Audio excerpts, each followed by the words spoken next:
I would begin by encouraging all of you to take this youth parliament seriously. I was also, as a student, a participant of the youth parliament. It opens our eyes because we graduate from our own school to our colleges to compete with other colleges. And when we do that, we go from our comfort zone to another zone where meritocracy, competency is key. And I would say that having such programs will definitely enhance the growth of our society, because we are having such events to ensure that we produce leaders from our institutions, and this is one such process. So today one of my tasks is to challenge you that if you need educated leaders, because you believe that education is one of the basic criteria for leadership, at least in our society, because literacy rate is very high, then you need to understand that concept in your mind that you are going to be one day in a position where you provide leadership in various fields. But in order to do that, the future belongs only to those who are learning, who are willing to learn, who are curious enough to understand. So when you have a debate, I was told by our representative from Nehru Yuva Kendra that you'll be ultimately taken, the winners will go to the State Assembly Hall as well for a debate. At least we want you to embarrass us, to challenge us by speaking properly, by being well informed, by understanding what you are talking about, by doing your research. Why I am asking you to have informed debate is because if you don't have the background research done on this issue, you will think and talk as if one nation, one election has already been imposed. Look at the debates in Nagaland. It's embarrassing. But you are educated people. You are smart people. I expect more of you from others than from others. So if you want that our state should grow on par with the rest of the country, when India becomes a fully developed nation in 2047, don't think that we are going to be left out. If there is a proposal for a road construction somewhere in the other states of Northeast, there will be one here as well. There has been no step-motherly treatment to our place. Why? Because this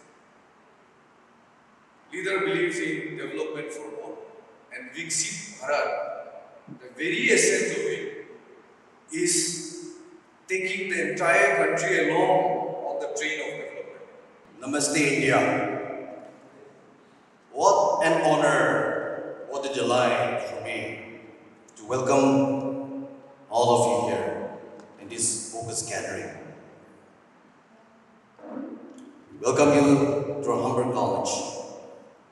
ECC, Eastern Christian College, is one of the oldest colleges in Dimapur. It's been around for a long time. We are working hard. In fact, as of now, we are neck degree. But I know that's not enough. We have a long way to go. Today, there is a new building construction.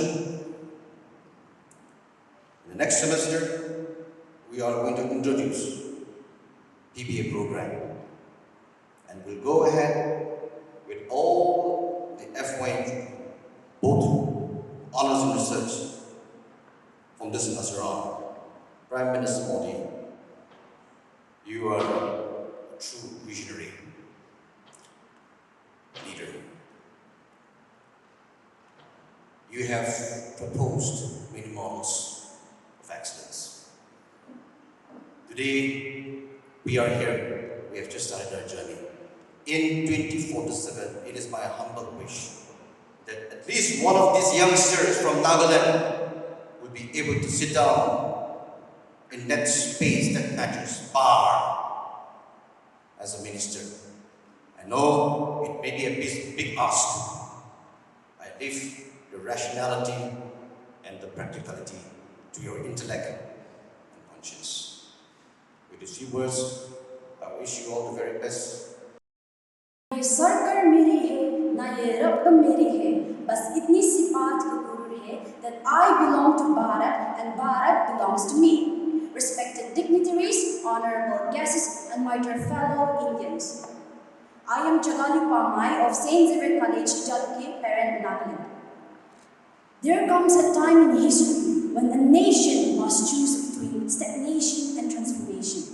Today, Bharat stands at such a crossroads. Elections meant to empower democracy have become a constant disruption. Governance stalls, policies are being delayed, development suffers.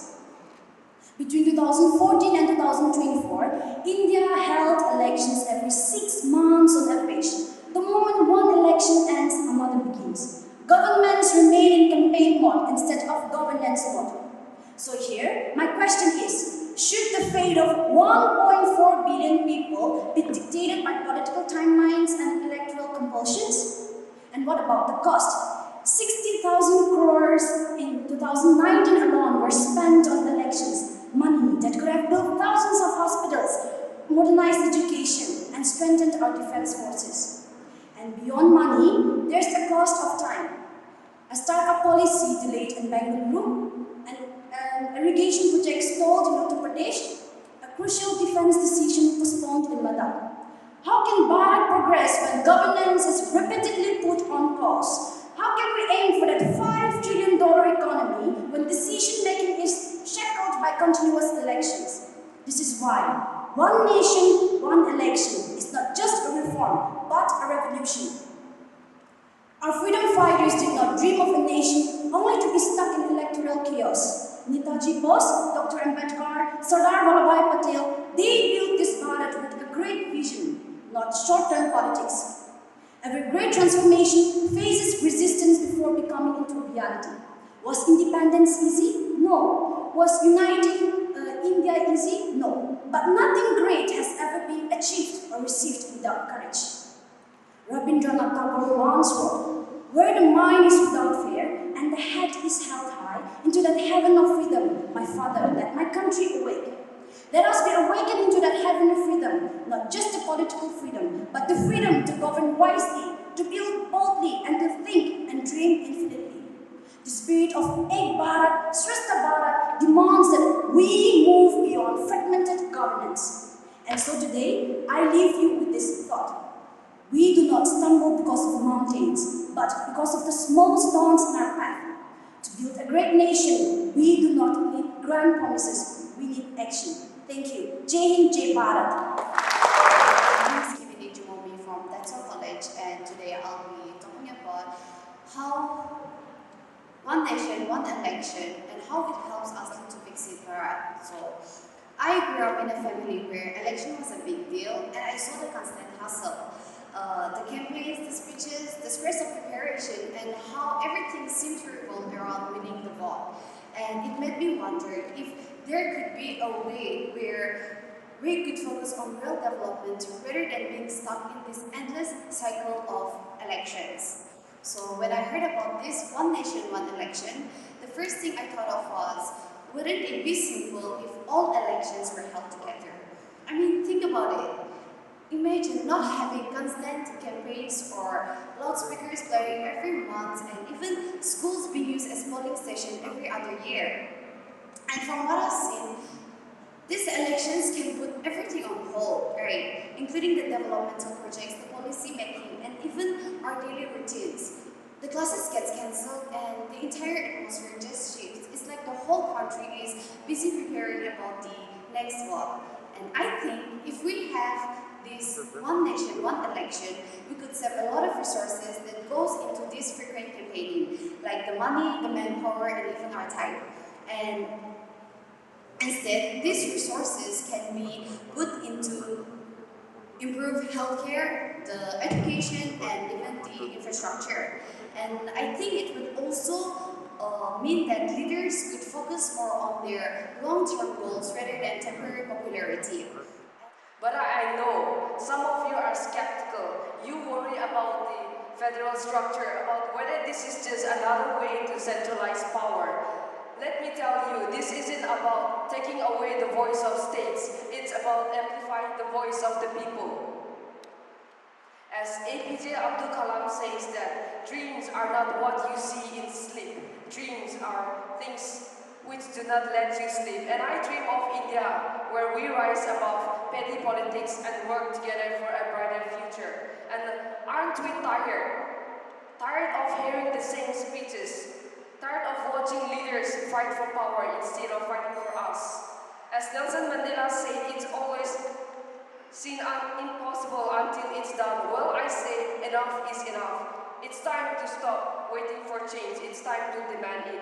I am asking you, no, I am begging you to rise up with me, to demand better from those who lead us, to push for one nation, one election, not as a slogan, but as a real solution to the chaos holding us back. Let your voice be heard. Let your frustration fall to your determination.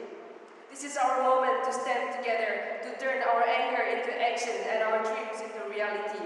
Let us rise beyond the noise and hear the nation's call. Ekta ki is safarme. Let no barrier stand tall. With one nation, one election, we plant the seed today for a Viksit Bharat, where democracy lights the way. Let's march forward together. Thank you. People, I want to ask a very simple question. Is this the first time in the history of Indian government that the constitutional re-amendment is going to take place? The history says no. And out of 4 states which has the simultaneous election, Andhra, Arunachal, Odisha and Sikkim, 3 are dominated by the state party. The figures and facts speaks more than the words. And I strongly believe one nation and one election should be implemented in India, because it will bring tremendous amount of wealth. The India Today reports, the COVID committee, that 1.5% of real GDP will increase if we apply the simultaneous election, which means 4.5 lakh crore rupees. With this amount of money, we can bring proper electricity to the extreme corners of Northeast India, which bring water to Rajasthan, make colleges and institutions in Jammu Kashmir, and create lakhs of jobs for the millions of unemployed Indian youths. एक देश एक चुनाव, यह हमारे भारत देश के लिए एक महत्वपूर्ण कदम है। और कितना अच्छा होगा अगर हमारे देश में लोकसभा, विधानसभा, नगर निगम, ग्राम पंचायत के हर एक स्थान में इलेक्शंस, चुनाव बस एक ही बार हो। साथ ही साथ, और ये कोई नई बात नहीं है, क्योंकि ये हमारे भारत देश में 1951 से लेकर 1966 तक के समय में ये चुनाव एक ही बार लड़ी जाती थी। लेकिन इसके बाद साइकिल कुछ ऐसा गिरा कि हमारे पूरे देश में ना जाने कितनी बार चुनाव लड़ी जाती है। और 2014 में पूर्व राष्ट्रपति गोविंद जी के द्वारा भी एक कमेटी को बनाया गया था, जिसमें उनका मेन था कि वन नेशन वन इलेक्शन को वापस भारत में हम लेकर आए। लेकिन इसके चलते कई मुश्किलों के कारण, जैसे कई सारे पार्टियों का कहना था कि अगर एक राष्ट्रीय एक चुनाव को हम वापस भारत में लेकर आएंगे तो इसके लिए हमारी पार्टी को पहले गिरना पड़ेगा, जिसकी वजह से उन्होंने ये हामी नहीं दी। This concept is not just about electoral efficiency, it is about laying the foundation for Viksit Bharat, that is a self-developed, fully self-reliant and progressive nation. At present, elections are held separately at different times for the Lok Sabha and state assemblies. While elections are the essence of governance, it also Their frequent occurrence disrupts governance, diverts financial resources, and slows down policy implementation. One nation, one election aims to synchronize all elections, ensuring political stability, economic prudence, and administrative efficiency. On 17th of December 2024, a bill was introduced in the Lok Sabha, which have now become as one of the political battles in India. The warm embraces of the law, respecting to this member, and each and every one can achieve. Myself, Nyamne Kunyan, NSS volunteers from Dimapur Government College. This bill is said to be so game-changing, so transformative, and so controversial that the government is self-calling as one of the political reform in India. One nation and one election is a proposal to synchronize all the elections in India, such as Lok Sabha elections and the local bodies elections happening at the same time every after 5 years. In our present context today, we have the multi-elections happening every after year, which have caused security in our governance system, such as first, governance disruption. Under the model code of conduct, no scheme, no projects have been inaugurated or announced. The second is elections are incredibly expensive. 2019 Lok Sabha election cost 60,000 crores, and adding to that, multi-election will enormously increase its expenditure. The third is administrative hurdles. External services take a hit. Election. I'm proud to be standing here to express my present views on the topic One Nation and One Election, as it is seen by many as a step towards realizing India as a vision of Viksit Bharat, that is, developed India. The idea is that by synchronizing election, India can focus more on perpetual mode of government and development process rather than being an election mode. It allows for efficiencies and cost reductions that reduces the frequent expenditure and administrative burden of conducting multiple elections. Next is the government stability that minimizes the disruptions caused by the frequent election mode activities. Today, we stand in a critical juncture in India's democratic journey, discussing a vision that holds the potential to transform our India. That is, one nation, one election. Well, we know India is a growing country, and to make it a Viksit Bharat, we need a strong and stable governance. And Expenses of the elections is not cheap. Without money, election is nothing. We all know. And all over this India's position, they want to have this election at one go, so that expenses can be lowered. Lok Sabha elections alone in 2019 cost around 60,000 crore, which is not a small amount. So you can expect how much money every election costs. Second point, which is the election also burdens school institutions, colleges, and many private and government sectors. Like the government, they spend a huge amount of money each time an election happens. Also, the leaders, they stop focusing. And the leaders, they focus only on the election campaigns and for getting their votes. One nation, one election embodies a transformative vision for India's democracy, like reducing electoral costs, ensuring governance continuity, and enhancing administrative efficiencies.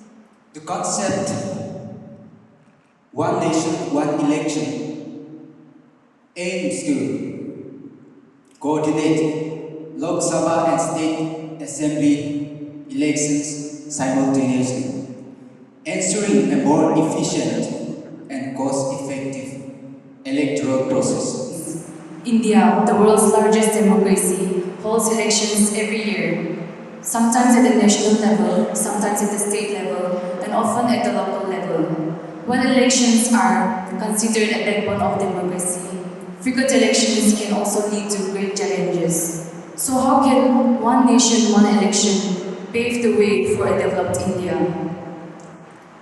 If a country adopts a synchronized election cycle, we can reduce the massive amounts of associated with frequent elections. According to the reports, 2019 Lok Sabha elections alone itself wasted over 60,000 crores. And imagine if we could redirect those resources towards benefiting our own citizens. And by minimizing the disruption caused by the frequent election, the governments could focus on the development and policy making without interruptions. Additionally, the logistical process can be streamlined and the deployment of security forces can be optimized. Moreover, one nation, one election can promote citizen engagement, increasing voter turnout and making the democracy more representative. Think of all the money we could save by not having many elections. We could use this money in many different productive ways, like building schools, hospitals, healthcare, and roads, creating a better future for all of us. One nation, one election would also make our government more efficient. With fewer elections, our leaders could focus more on developing, problem solving, and rather than campaigning. And by bringing everyone together to vote at the same time, we could strengthen our sense of unity and shared purpose. As the saying goes, a nation grows stronger when the people are united. Holding election together can bring stability and progress. This is not about saving money, but it's about strengthening our democracy. Every election means spending of money in campaign, rallies, and advertisement. But instead, what if we use those money in building the roads, provide healthcare, and help the poor? Wouldn't that be help us more? One nation, one election can save course of peace, and it can improve the life of the poor. Frequent election can stop railroad. Every time there is an election, the government official and leader focuses on winning votes. That makes a problem. If all elections happen at once, the leaders will have stayed focused on their goals and be relaxed without any distraction. Now we have to understand that this concept is not new to India. It was first implemented in the first general elections of 1952, and that trend continued till 1967. Thereafter, the fragmented and frequent nature of elections have resulted in sparking the interest for renewed concept for effective electoral system in India. Our Prime Minister Narendra Modi has been addressing this issue in his speeches, and with the vision for Viksit Bharat, the ruling government is is pursuing for the actualization of this concept, although the path to achieving it is fraught with legal, constitutional, and other challenges. Electoral process that proposes to hold all the election in the country simultaneously once every 5 years. This would mean that elections for Lok Sabha, state assemblies, and local bodies would all be conducted at a single time or within the given time frame. Currently, elections are staggered, leading to recurring cycle of polls that demands considerable resources and energy. The essence of this initiative lies in the potential to streamline and strengthen democratic processes and pave way for a more prosperous future. One nation, one election is not just a legislation. It is a step towards political stability and a sense of governance. Imagine a more of unified election process, saving time, resources, and ensuring greater accountability. Conducting simultaneous election will reduce the burden on administrative machinery and allows the government to focus more on the governance instead of consent election. We require a country that focuses more towards the development of the nation and the progressive country.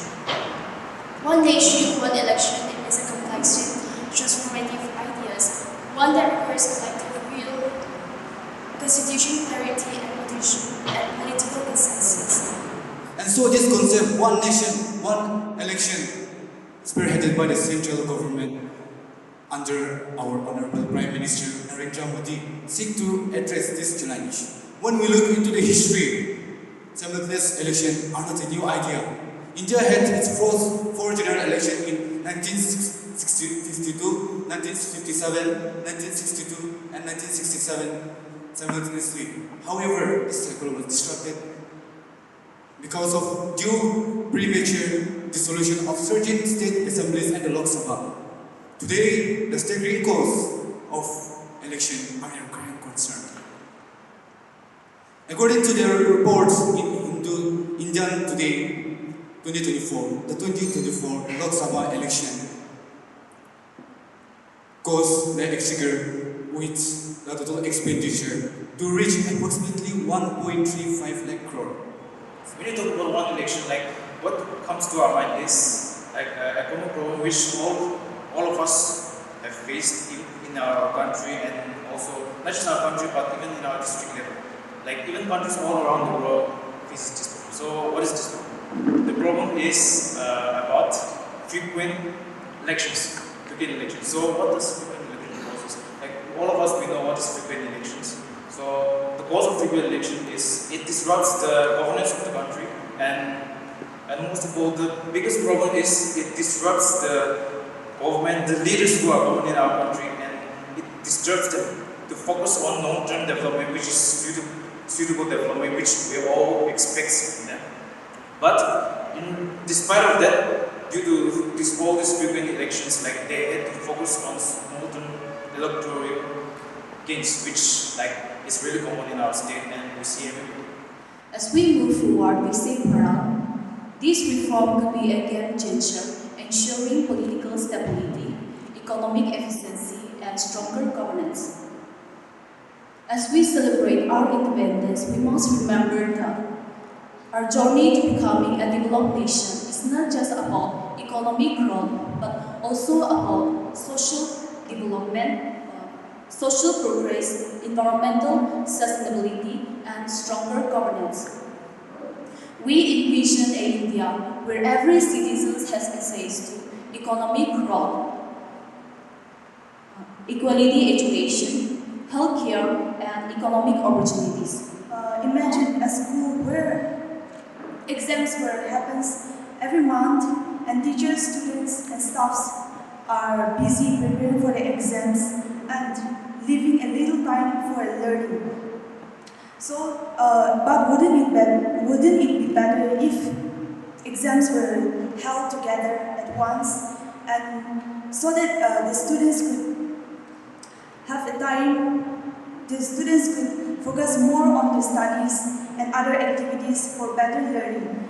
And that's exactly what our India is doing with elections right now. This means that some part of our country is always in election mode.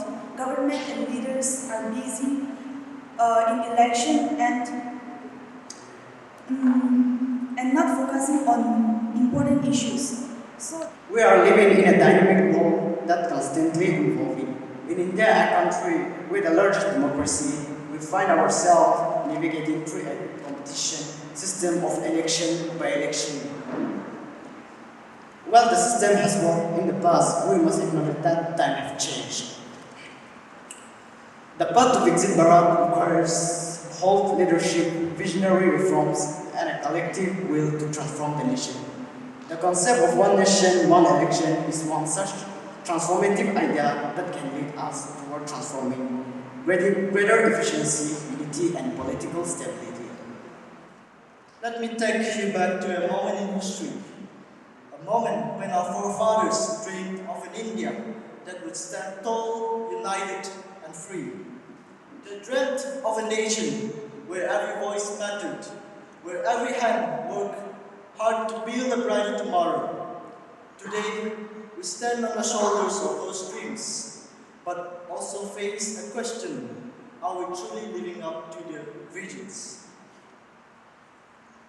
Imagine a nation where every citizen, from the vibrant cities of Gujarat to the peaceful villages of Nagaland, from the snowy peaks of Kashmir to to the coastal beauty of Kerala comes together on a single day to cast their vote. This unity in purpose would not only streamline our democracy, but also send a powerful message to the world. But let me tell you, my friends, this is not just about efficiency, this is about unity. Bharat केवल राज्यों का समूह नहीं है, बल्कि एक परिवार है. India is not just a collection of states, it is one family. When we hold elections together, we send a powerful message to the world that we are united in our diversity. We are strong in our resolve and unwavering in our commitment to progress. This is the India that the world will respect. This is the India that will lead the 21st century. Now I know there will be skeptics. There will be those who say it's too difficult, too complicated, too ambitious. But let me remind you, India was never built by those who shied away from challenges. We are the land of Mahatma Gandhi, who taught us how to fight for what is right. We are the land of Sardar Patel, who fought to unite 562 state kingdoms into one nation. We are the land of Dr. APJ Abdul Kalam, who dreamt of an India as a superpower. The time for excuses is over. Let us rise above petty politics. Let us rise above regional divides. Let us rise as one nation, one goal, and one destiny. Let us embrace one nation, one election, not just for ourselves, but for the generations to come. Let us build an India that is not just united, but let us build an India that is not just developing, but developed. A India that is not just surviving, but thriving. A India that is not just followers, but leaders. अब समय आ गया है कि हम एक नया सोच के साथ आगे बढ़ें, एक ऐसी भारत के लिए जो सिर्फ सपने नहीं देखती, बल्कि उन्हें पूरे भी करती है. क्या आप तैयार हैं? One nation, one election के लिए. जय हिंद, जय भारत.